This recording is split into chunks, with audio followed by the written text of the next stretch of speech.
Hi, I'm Dobby the Fixing Elf.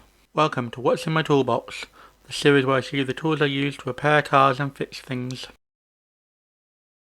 In this installment we have these Marksman Crimping crimpers.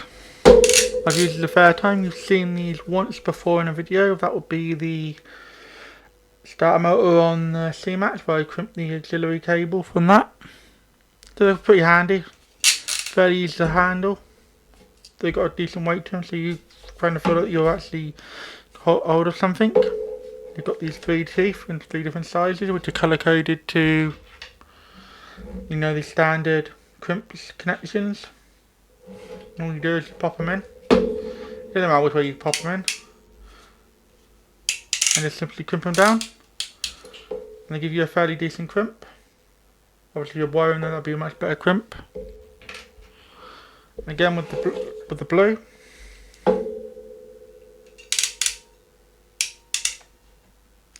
And they just stop you from over crimping the wires.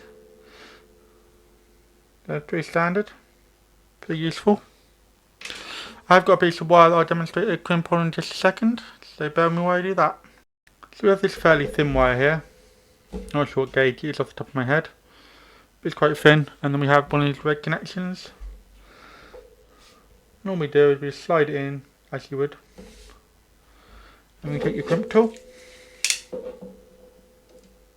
And we just uncrimp it again.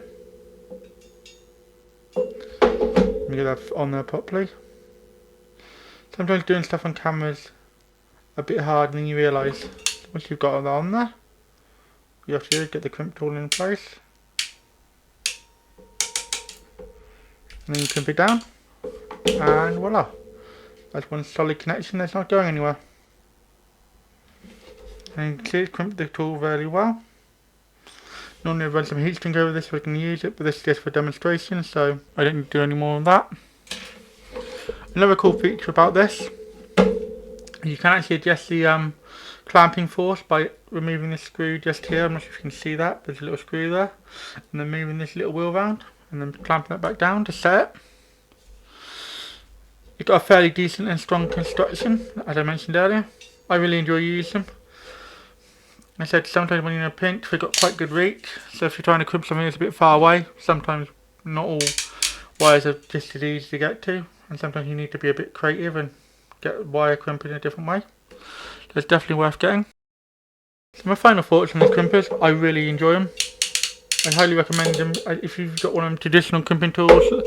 Even the one I showed you on these automatic wire strippers that I used to strip the wire a minute ago, their crimp tools aren't as good because it doesn't ratchet. You've got this basic profile, you've got a lot more meat on this. As you can see, there's a lot more meat, and you can replace these, I believe. You just unscrew these 2 screws and these will come out. So that's quite useful. So overall, as I said, my final thoughts, I really enjoy using them. If you need a crimper, I recommend this one. If you enjoyed this video, why not drop a like? Any questions or feedback, let me know in the comments. I normally drop 2 videos a week, so if you haven't subbed to the channel yet, you should, and then you'll never miss another video. Do you know anyone else who would enjoy watching this video? Then feel free to share it with them. Thanks for watching until the end. Have a sensational day.